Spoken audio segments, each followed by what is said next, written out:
আসসালামু আলাইকুম। আজকে আমার রান্নার রেসিপি কচু, তিল, কাঁঠালের বিচি দিয়ে চিংড়ি মাছ দিয়ে তিল রান্না করব। এখানে চিংড়ি মাছ আছে, কচু রান্না করব চিংড়ি মাছ দিয়ে। একটু পরে আপনাদেরকে দেখাচ্ছি তিল রান্না করে কিভাবে। পেস্ট একটু ভাইজা নিচ্ছি, এখন একটু আদা রসুন বাটা দিয়ে দেব। তারপরে পরিমাণ মতো পানি দিয়ে দেবেন, একটু হলুদের গুঁড়া, একটু মরিচ,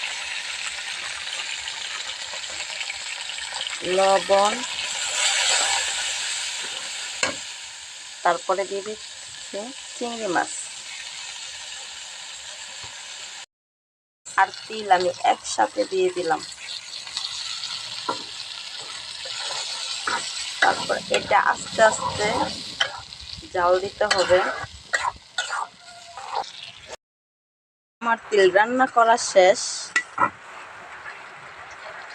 দেখেন জিরা দিয়ে আমি এখন নামিয়ে নেব।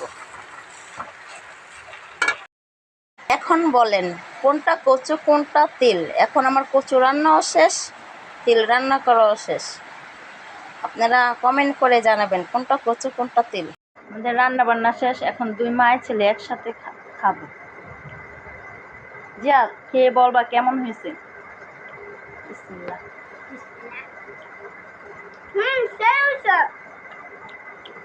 অনেক মজা হয়েছে।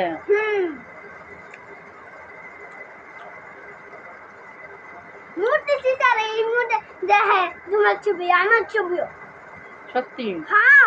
পরে কি কয়?